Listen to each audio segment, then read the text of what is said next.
This is Kanzenshuu, the podcast, episode 333 for the week of May 12th, 2013, as opposed to age 767.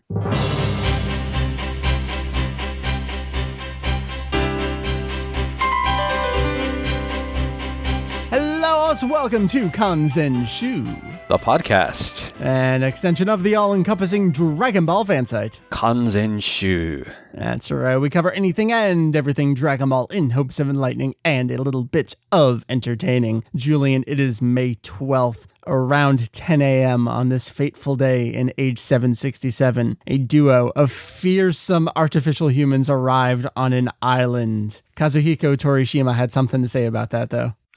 Yeah. So what? It's just an old man and fatso? Come on, bring out something else.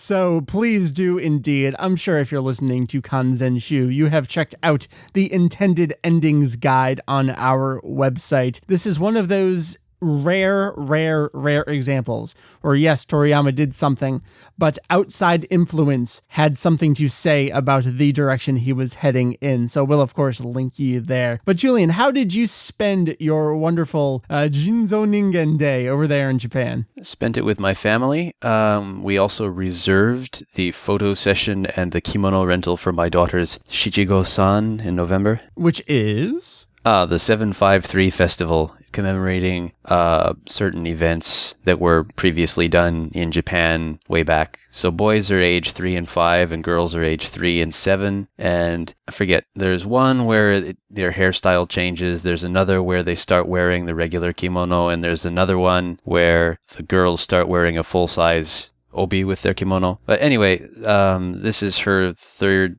year one. So gotcha. We had to reserve the kimono. We had to reserve the photo shoot. Although the actual thing is in November, but the photo shoot is going to be in June. So I hope my daughter is going to handle photography okay. 3 years old already? What is going on, man? She's getting bigger. She's a real person. I know. It's very strange. She talks back to me sometimes. Aw, snaps. It's weird. All right, man. Well, I'm glad to hear all that is going well. We got Julian over there in Japan. That leaves me. My name is Mike, VegettoEX, over here in the USOA. I don't have any exciting parenthood stuff to discuss, but I do have a Cats? Dragon Ball related story. Oh, I do have cats as well. I do have a Dragon Ball related story tied in with Mother's Day, believe it or not. Yesterday, we headed up to Staten Island to do lunch out with Mary's grandmother. And as we're driving along, all of a sudden, next to me in the backseat, Mary yells out, "Holy shit, it's Dende." You know, in that brief instant where your mind is able to kind of think and talk to you faster than you would be able to verbalize it. Just that split second, my mind goes, the fuck is she talking about? I would be ready to swerve out of the way of whatever this Dende was in front of us on the road. Well, I wasn't driving. Her dad was driving, so I was in the backseat. Well, that's even worse because her father probably didn't have any idea what was going on. And he knows who Dende is. Goes, okay. You know what family this is. So, Mike, get your phone out, take a picture. And to the right, we were stopped at a stoplight. To the right of us, there was just amazing graffiti on the side of, I don't think it was abandoned, just some storefronts. There was definitely Super Saiyan Goku, Frieza, a Dragon Ball, and then off to the side was Dende. Dende was the first thing that we saw there. So wow. I did take a couple snapshots as we were driving past and, get away from the red light. Wasn't very good shots, but you can at least see it. And then as we were driving away, some other people that were outside ran up next to it, and the girl started posing in front of it as the guy took her picture. So I don't know if this is an important local landmark or some graffiti artists just have amazing taste. But that was Staten Island. Wow. Gotta love vandalism as a form of artistic expression. I hear you, man. I hear you. So that's going to conclude our stuff this episode. What do we have on tap for you? We got some news, not a heavy last couple of news weeks, but a couple follow-ups to some good stories. And then, Julian, you are holding it in your hands. You're going to tell us all about the Dragon Ball Chōgashū, which they have translated officially inside, not as Super Illustration Collection, but as Super Art Collection. Yes. It's a big-ass book, man. It's a pretty big book. It's actually fewer pages than the Chōgashū volumes, but it's thick, high-quality, glossy paper, and it's beautiful. Great. So you're going to tell us what's in there, the couple things that are not in there. Pretty much convince people to buy it if they haven't already purchased it. I think that's where we're going to head there. So that's what's on tap for this episode. Let's jump into the news. All right, let's catch you up with Dragon Ball Heroes Ultimate Mission on the Japanese Nintendo 3DS. This has been, I hate to use the word again, fascinating. It's also been flabbergasting, just any kind of wonderful F word, including that one that you can throw into the mix. That's how it's been following the sales of this game. For its first 8 weeks, it did pretty well. It kind of fell off the Media Create list, stayed on the Famitsu list, came back up on the Media Create list, and then it fell off completely. And then it came back again on its 9th week. Which doesn't usually happen. I mean, we already had the Battle of Gods surge, the related surge back at the end of March. It kind of jumped up and then fell off again. That made sense. Normally when a game falls off, that's kind of it for it. But it did pop back up on the Famitsu sales list for its 9th week, and it did another just about 9,000 copies of the game. I don't understand what's going on here. So that pushed it up to about 170,000. Then jump forward another week, just this last week, which would have been its 10th week on the charts. Not only did it come back to the Famitsu list, it came back to the Media Create list as well, and did another 15,000 copies. It's going back up again in its 3rd month. What is going on, Julian? Best guess is probably Golden Week and kids being out of school, but still. You think so? I mean, a lot of the analysis I've seen is that if Golden Week has any effect on stuff, it's maybe some hardware will sell a little bit more, and even that seems to be a myth. I don't know. I don't know if we can really attribute this to Golden Week. I guess we'll check in next week and see if it stays up there. But this is a weird curve going on with this game. I did not expect it to kind of double its sales again, which itself was kind of quadrupled from the week before it. Its lowest week was that week 8 there. A couple theories I keep tossing out there. All right, are there shortages? Did Namco Bandai have to do kind of a second or even third kind of run of producing the game? Were they not expecting it to do this well? I don't know. How well could it be doing if Namco Bandai kind of joined the 21st century and put this game up for sale on the 3DS eShop? It's not available digitally. You can only purchase it. And I guess, Julian, for the younger audience, they're probably going to have their parents buy them the physical version anyway, as opposed to paying with a credit card, right? Right. Yeah. So that probably has something to do with it. I mean, after all, if you're a parent, do you want to give your child access to a credit card in this library filled with games that they could possibly buy? Well, on the 3DS, at least, you can save your credit card information, but then you can add a password on top of that. So even though it's saved, if you go to click purchase on something, it will at least ask for the password. So it's a nice little convenience, but barrier so your kids don't spend the, what is this, about 6,000 yen, I think it is. So yeah. All right, so maybe digitally wouldn't have as huge of an extra effect, but maybe it could help. This is just weird. I don't get it, man. Yes, well, like Dragon Ball Heroes itself, maybe it's just something we old folks don't really get. We don't get it. I'll agree to not understand. That's fine. All right, let's move on to Battle of Gods then. Julian, let's cover the 5th week and then the 6th week, I guess the weekend figures. Kind of give us a run through of how the movie is done, basically concluding its primary 6-week theatrical run. Yes. So let's start with the 5th weekend. It fell to 8th place after falling to 4th place in its previous weekend. But at the same time, it continued to add to its cumulative totals of about 2.18 million people who've seen it, and right around 2 billion 2.6 billion, 2.7 billion, around there in gross revenue. Meanwhile, Detective Conan continued to stay on top for its second weekend, already grossing 1.5 billion yen. Now, Detective Conan in Japan is kind of an institution. It's just sort of a thing that's on TV the same way that you have, say, Sazae-san or Chibi Maruko-chan or Crayon Shin-chan. It's not thought of in the same vein as shonen manga, and that's probably why it had these awesome numbers. Anyway, continuing on to the 6th weekend, we have Battle of Gods holding on to its 8th place spot and adding on another, I'd say, what, 150,000, 200,000 people. Sure. And a bit more in revenue, maybe 200 million more in revenue for 2.875 billion yen, getting very close, but not quite topping the 3 billion yen forecast that Toei itself had made prior to the film's release. However, the movie is continuing to play in theaters at the very least until the end of this weekend in most places. There are some places that are continuing to show it even until next weekend, the 17th of May.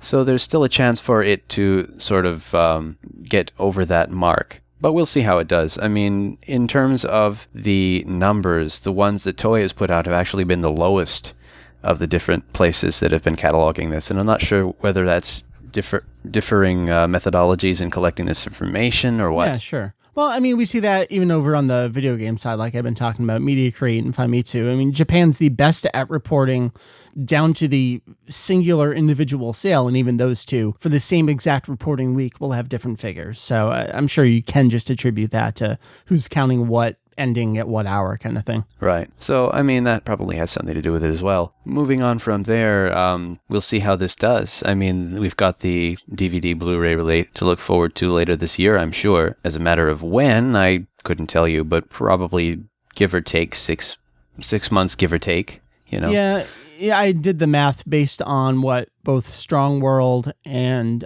Film Z had done. Film Z is not out yet. I think maybe it's coming out soon. But in terms of when the theatrical release was to the DVD Blu-ray release, Strong World took longer.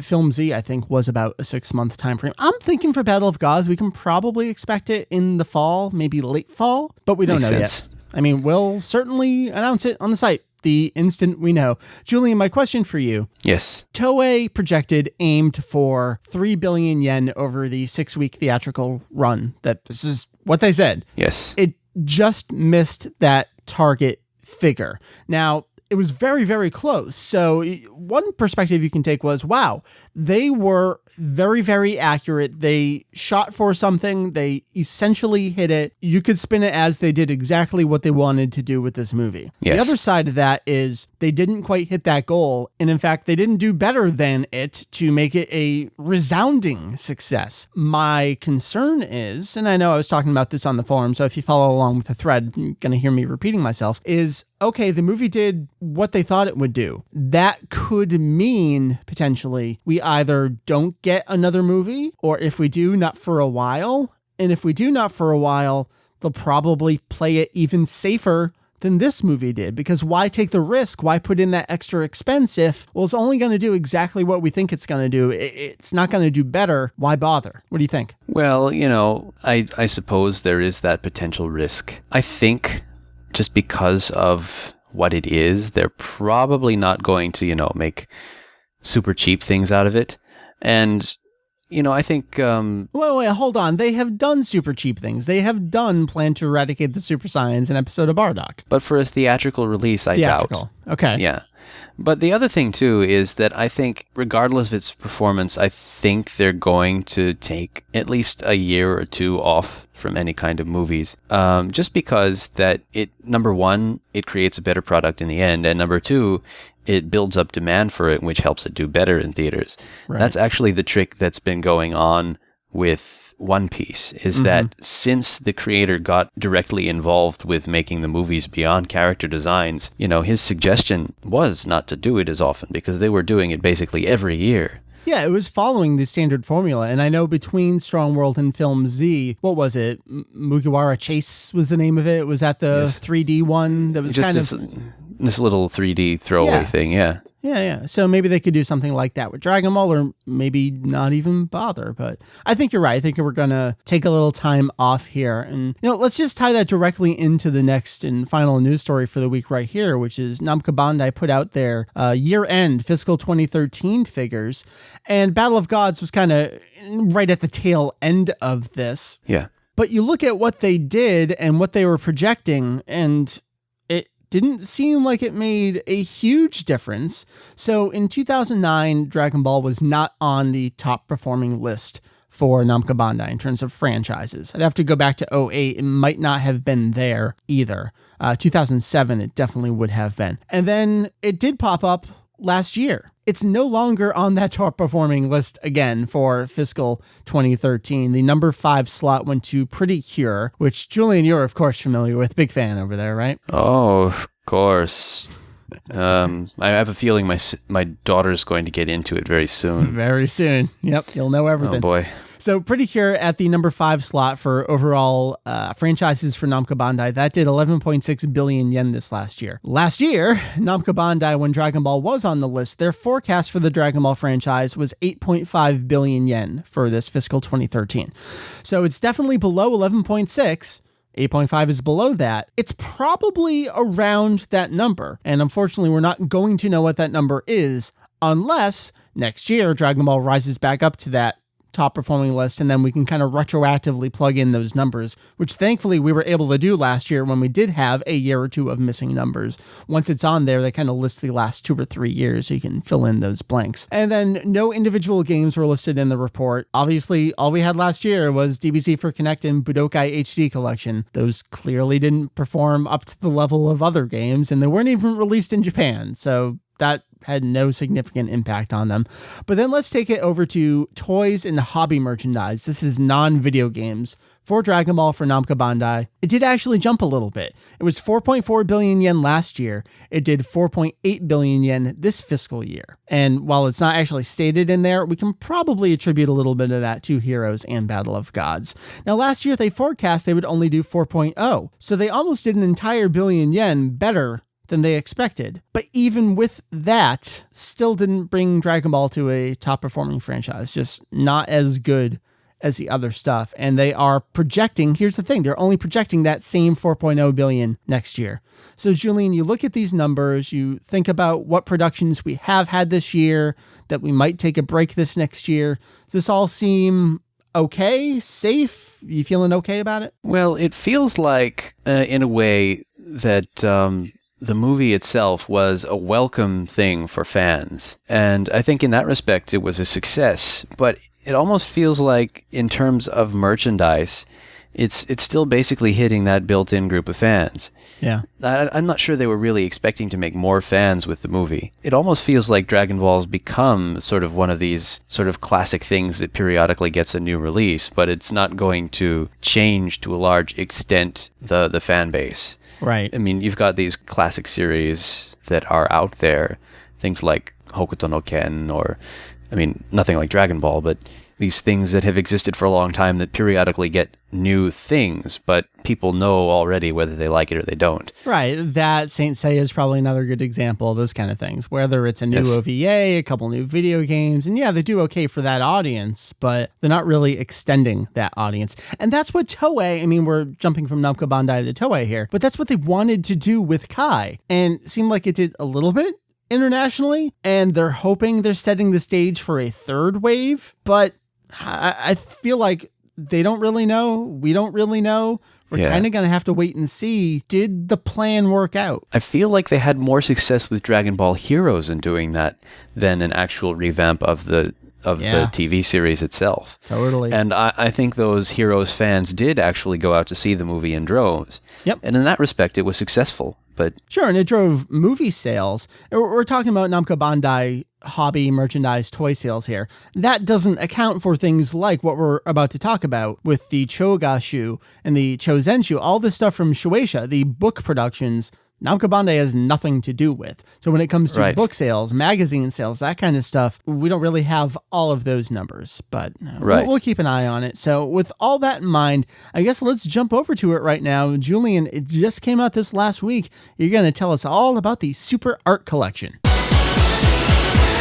So the Super Art Collection, or Chōgashū, is one of the 2 books that came out on May 9th. Also an interesting day in the history of Dragon Ball. It is. And yes, so the other book that came out was Daizenshuu Volume 4, which is a sort of an expansion of Daizenshuu Volume 7, the Dragon Ball Encyclopedia. Now it's the Super Encyclopedia with lots of new information and some old information and a couple of errors carried over that they never bothered to fix.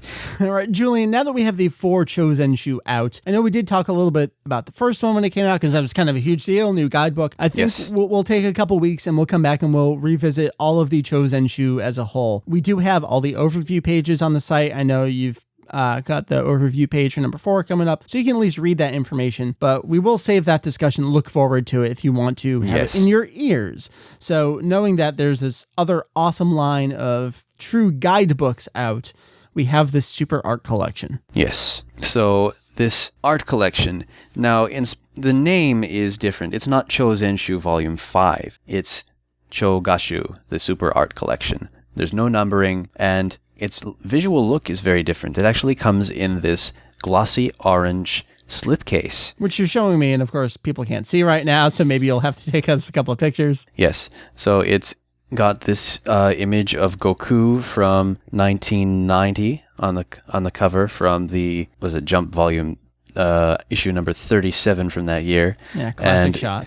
And in the periphery you've kind of got these other illustrations that you can kind of see, images of Frieza and Buu and Super Saiyan Goku, and he's firing a Kamehameha at the reader, and in the center, embossed in this gold tone foil, you have Dragon Ball, Chōgashū, Akira Toriyama, all very nice, and you have these 7 Dragon Balls also in the same foil, so it's very nice. And you pull out the book, and it's actually got this very different cover from any of the Chōgashū, and it's got Dragon Ball with lots of different illustrations inside of the letters, along with an image of Goku looking back on his first meeting with Bulma. And even if you take off the dust jacket, you've got this secret spot of Goku meeting Kaio for the first time. All these different concept sketches by Akira Toriyama. Very interesting, although unfortunately there are no concept sketches within the book, so that's kind of a shame. Nevertheless, it's a very high quality production and actually very unlike the visual style of the Chōgashū volumes.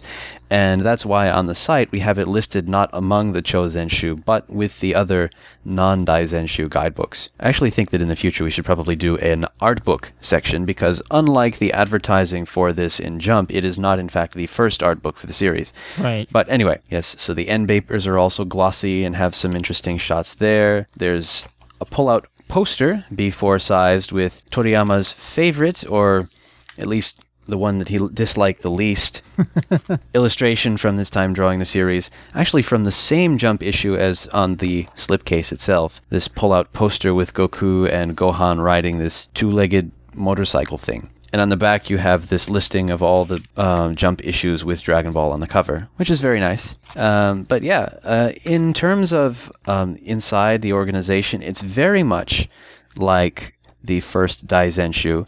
The layout, however, is not exactly the same. Images have been moved around a bit. It's not in strictly chronological order within a year. Okay. They seem to have moved things around in order to maximize the amount of illustrations they could get on a page. Well, that's good. So in terms of that, I think it's very nice.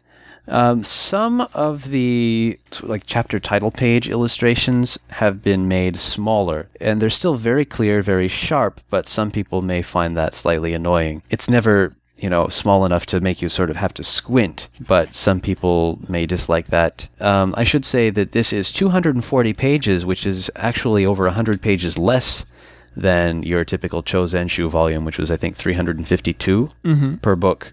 But it's almost as thick because the pages are thick and glossy. And this, I also should say that this book is 3,800 yen. Yeah, about $38 right now with the exchange rate, versus about $22, $23 for the other ones. So it's more expensive. It's got lots of color illustrations. Well, that's the thing. I mean, you've already said it's got a higher stock of paper. It's completely in color, as opposed to some of the Chōgashū stuff, especially all the reprinted things with the limited color palette. Yes, and in that respect, it's sort of an extension of the first Daizenshuu, and also has more illustrations.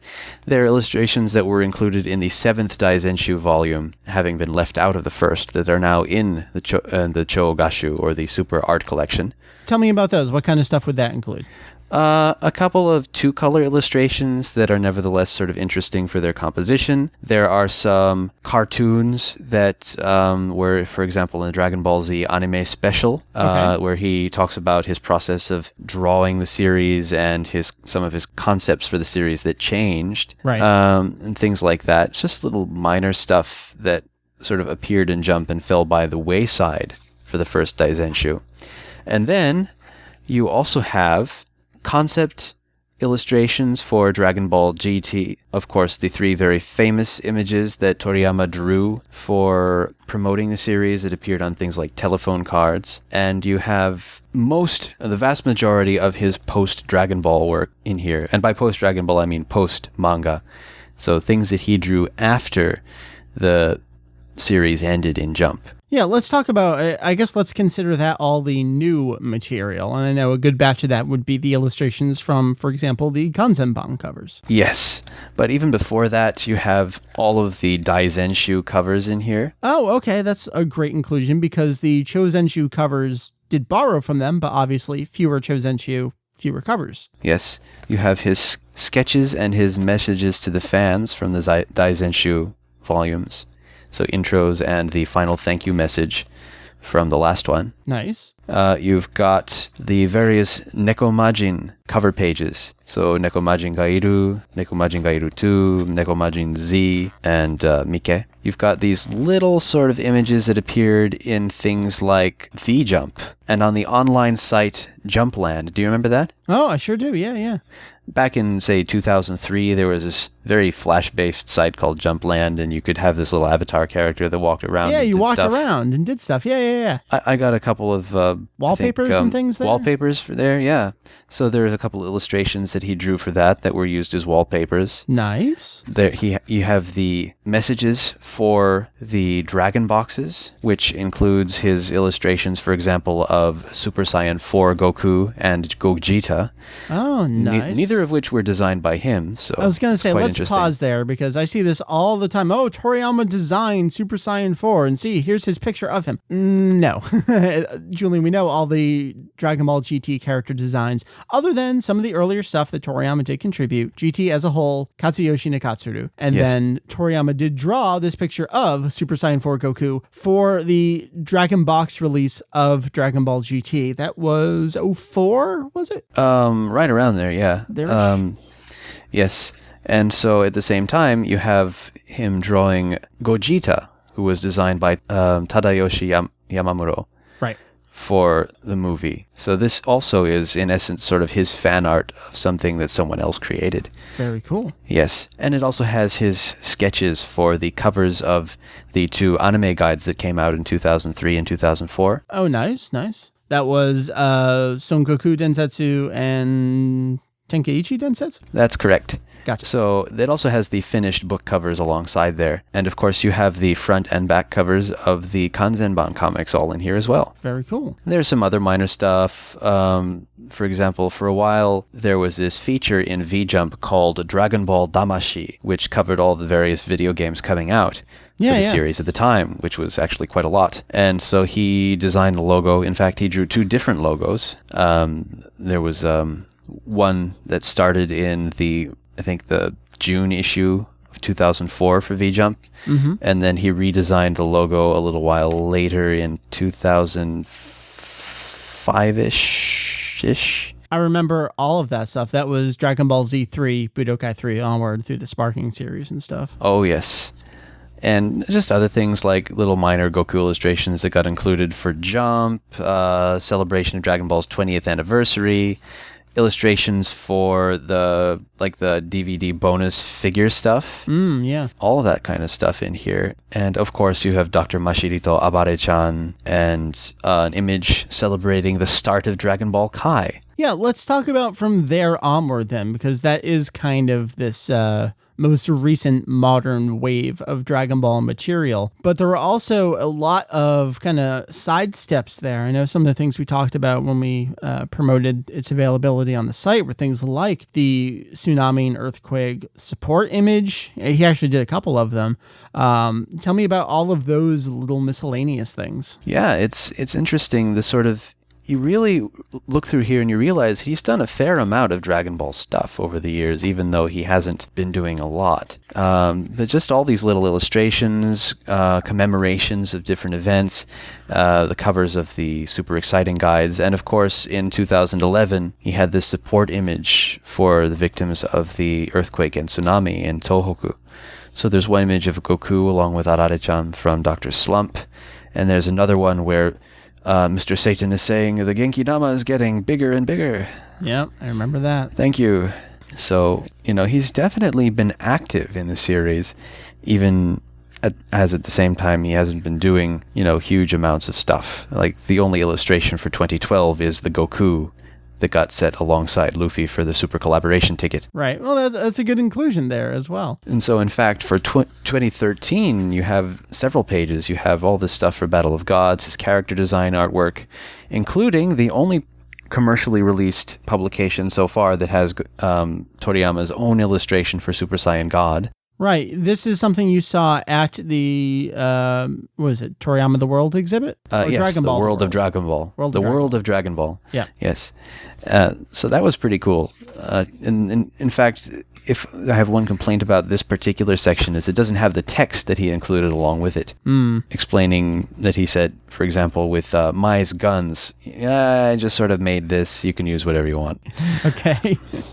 Yes, but it does have even up to, I think, April. Yeah, super where recent. He has the image for Dragon Ball SD Volume 1 congratulating Naho Oishi on the release of the book. He has the image that he drew for the museum, well, not the museum exhibit, but the art exhibit. And it has the Hokotate illustration, which I saw firsthand. So that was pretty cool, along with the message next to it. So all of this really cool stuff. And alongside that, you have the covers and the spine illustrations of the Tankobon, the revised Tankobon, and the Kanzenban, all in one place. So that's really cool to see. And then you even have not only the original Toriyama Super interview from the first Daizenshuu, but you have a new Q&A as well, which we will eventually get to translating as soon as I find a spare second. Sure. Are there any highlights from it that you've read and noticed so far?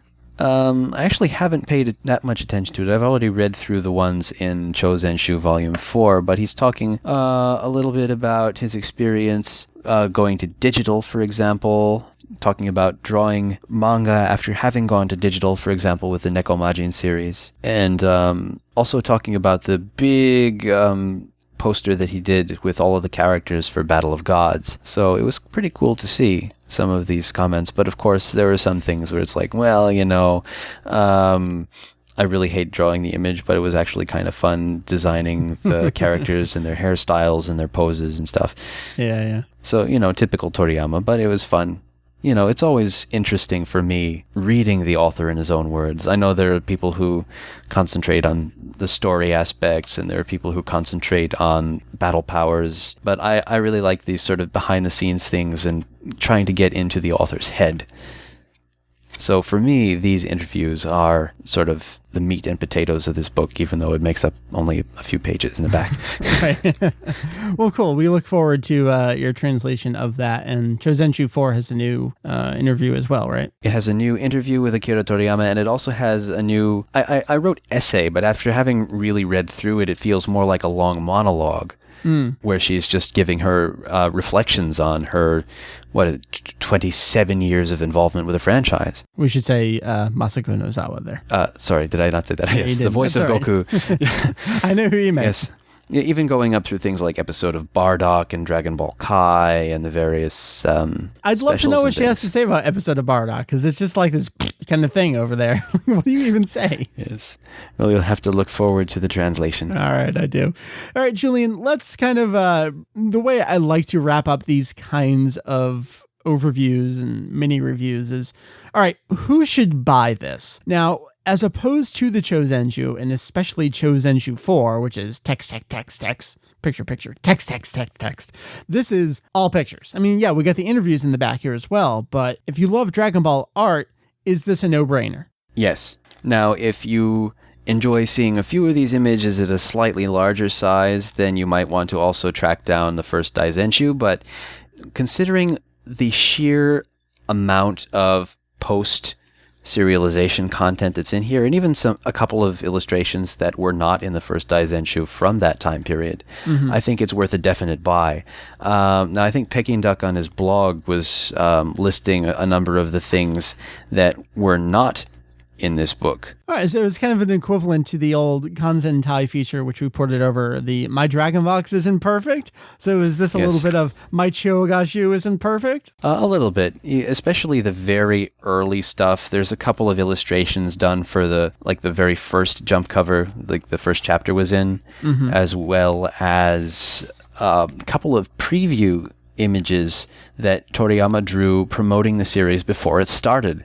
Yeah. Like the next issue preview for issue number 50 for 1984. Right, which again I've only seen on his Twitter stream. Yes, it has this 2-color image featuring slightly different design for Bulma and Goku, and it's the only place where you're able to see that image. And apparently at the Hokotate quiz, he asked Akio Ioku, being, of course, the editor-in-chief of V-Jump and therefore the head of the V-Jump editorial department, which was in charge of this book, and saying, well, if these images still exist, please make sure that they get into the book.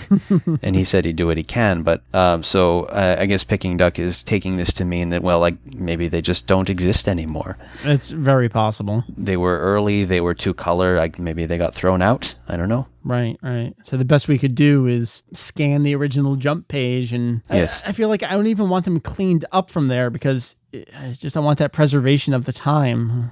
It's a shame we've lost a couple of those potentially, but yeah, well. I mean there is a case in one of the post-serialization images where it's just a cover of V-Jump. Yeah, so maybe they don't have the original illustration anymore. Right. But it's the only spot that I can see in here where it's like that. There are a couple of things where there's, for example, text included where there wasn't text included in the Daizenshuu version, or there's a couple of penciled in notes by Toriyama, which I don't think were included in the Daizenshuu.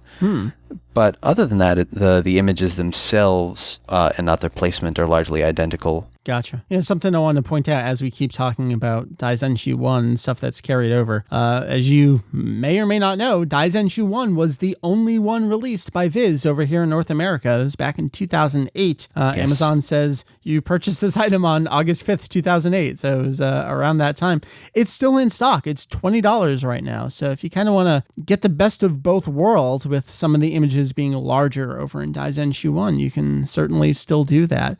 And you can probably pick up the Japanese version of Daizenshuu 1 for around that same price. I did notice Daizenshuu prices finally starting to come down a little bit on the secondhand market, courtesy of the Chōgashū. So, some options. It's lovely being in Japan, having a book off that's a short walk away. I picked up Daizenshuu 1 at a book off that's actually near where I work, and for less than 1,000 yen. I was going to say, you probably paid about $5 for it. Yeah, I think it was around 500 yen, actually. That's crazy. It's nice to have both for a completist. But yeah, sure. Yeah, I'm looking forward to, as soon as Chōgashū 4 and Chōgashū come in, throwing them up there on my shelf and the complete picture. Yes, if anything, in spite of some of the images being smaller than they were in the Daizenshuu, you really have just these pages and pages overflowing with illustrations, which is very nice. So Julian, $38 plus shipping if you're outside Japan, pretty much get it, right? Yeah, it's not cheap, but you can definitely tell holding it in your hands that it's worth the amount that they're charging. I don't know, man. I've paid a lot more for a lot less for some, for example, Street Fighter art books and stuff. I feel like $38 is kind of a steal for this, but maybe I just have a strange perspective on things. You know, and obviously for those out there listening who are gainfully employed or who are, say, still living on their parents' dime, then it may be an easier one to say someone who's maybe in grad school and both fending for themselves and paying tuition. But, right, sure. You know, but definitely if this is up your alley, then you should get it because I don't think you'll be disappointed. And these kind of books, this is the kind of thing that people are going to ask, do I have to buy it right this second? Is this going to be out of print soon? And I think with the Chōgashū and here the Chōgashū, I don't think you need to buy it this week, but in the coming months might be a good idea. Yeah, it's not really clear whether this is meant to be a long-term release or a limited time thing. Certainly the Chōgashū itself feels like a limited edition with just all the slipcase and everything, but we don't really know. Right. Jumping back a couple of years, the Golden Warrior, I think that was 2010. It was still available for a while, but pretty sure within a year you couldn't just order it at any old site online anymore. Yeah, but that's the other thing with the books published through Homusha, like the original printing of the Dragon Ball GT Perfect Files and the Golden Warrior. They went out of print after a short time, whereas the things generally published by Shueisha, or at least the softcover ones, tend to stay in print. Now, the hardcover ones, I think, it's not exactly clear. They're on sale until they're not, basically. Right. Okay. Makes sense. So buy it while you can. All right, Julian, that's going to bring us to a close here. It sounds like a wonderful book. I'm super excited, if I can say that, for mine to finally arrive in the coming week or so. And I look forward to everyone else getting it in. So if you've picked it up or you're planning on picking it up, let us know. Let us know what you think about it, and maybe we'll get some more of these in the future. There's still a bunch of stuff. You're talking about V-Jump. What about all the artwork that Nakatsuru and Yamamuro have done for Dragon Ball, for V-Jump covers specifically? If you go to Ye Olden Temple O Trunks, I'm fairly certain that the image of Trunks that Mary threw onto that homepage design there, she cut out from an old cover of V-Jump. She was like, I've never seen this picture of Trunks before. I got to use it for my website. And that stuff's hanging out there. It might not be Toriyama, so maybe you can't advertise it as heavily and as enthusiastically as something like this, but still a bunch of stuff out there. Yeah, I mean, that's kind of the sort of thing that you'd expect to be in the Golden Warrior, right? Right, and it was, but there's been more since then. And even then, not all of that stuff was in there. I don't remember what kind of V-Jump stuff. I don't think there was much V-Jump stuff. I think it was primarily movie and then Kai stuff. Well, maybe there will be another release further down the road, but you have to remember it's only, 3 years since the Golden Warrior, so... I know. All right, so another 3 years we'll get a book. It'll be great. Fantastic. All right, Julian, okay. let's wrap up the episode here. It's been wonderful. I know we skipped a week last week. Great to catch up with you, catch up with the news a little bit. May here is going to be a very, very busy month. I will be heading down with, I know, a bunch of other folks to North Carolina at the end of this month, Memorial Day weekend. Masako Nozawa, Toshio Furukawa, Yusei Nakao, Yuko Minaguchi. Yes. Oh my gods, man. I'm so excited. So I look forward to seeing everyone down there that will be making their way down there. Super, super psyched. The only other thing I want to mention this week is something I don't like to mention, but we kind of have to starting now and might have to more as we go forward. Little informal donation appeal. We are paying basically triple what we were paying when we did the Fusion Ha a little bit over a year ago. Kanzenshuu is getting super expensive to maintain. It's not going anywhere. Don't worry. Not taking down the site. But the amount of traffic, Battle of Gods, of course, contributed heavily to that. But it's not just traffic, it's CPU resources. Daizenshuu EX ran on static HTML pages, Julian, as you were. Oh, yes. Horribly tinkering with the HTML. Because I redesigned it. Misplacing a 2002. Yeah, I did the redesign in 02 for launch in 03, and even then it was out of date. So yes, misplacing a tag and ruining the whole site until you were around. Right, and that was pre-text messaging for us. I mean, it was around, but we weren't really doing that. Well, there was AIM, but you have to be at your computer. I broke the website. Did you back up the page first? Nope. No, version control. We don't have that problem anymore, that kind of stuff. Right. It's an actual content management system. It's very expensive, basically hitting hundreds of dollars a month at this point. It's if you're looking for that wiki on Kanzenshuu, I believe what I wrote on the forum right now is forget about it until we can. I'm done talking. You know what I'm kind of talking about. Anything you can do. So many of you have already tossed in anything. It doesn't matter if it's $1. It makes a world of difference. Just a little bit from a lot of people. It goes such a long way. It helps so much. You've seen some of the strain that the website has had, where a couple times a day, Heath or I have to kick the server and make things happen again. We need to upgrade what we do have, and then we're looking at really a grown-up website at some point in the near future. I'm done talking about it. Thank you so much. So, Julian, it's been a pleasure speaking with you here on episode 333. We will talk with you again soon, Mr. Sleepyhead over there. Yes. I know it's 12:15 for you, so go to bed. All right. Yes, I have an early morning tomorrow to get some final documents I need to finally go to the U.S. consulate to confer my son's American citizenship and get his social security card and passport and stuff. Excellent. Fun things. So that's how that works. Are your kids American citizens? Do they have dual? How does that work? Well, they are dual citizens automatically, but the Japanese government forces them to choose one or the other before they turn 22. Oh, okay. Yes. So you got time on that. Well, they got time. Yes, and I'll leave that choice up to them, but still. I'm learning so much from you as we go on here. All right, so Julian, it's been a pleasure. As I said, May's going to be awesome. We have so many great things coming your way on the website, on the podcast, great discussions happening over on the forum. I have wonderful things in the works. Heath has wonderful things in the works. Julian's continuing to translate. And Jake, of course, is protecting us from alien invasions off on Jupiter right now. Very important work in its own regard. So this was 333. We'll see you next week for 334 Kanzenshuu. Julian, the website, please. Yes, we can be found at www.kanzenshuu.com and Facebook and Twitter and other stuff. All that jazz. That's it. So for me, for Julian, for Heath, for Jake, for all the other folks, Mary, etc., Mike VegettoEX here, wishing you a wonderful week ahead, a wonderful May. Julian, kill the episode. Yes, thank you for listening to this week's edition of Kanzenshuu, the podcast. Catch you next time.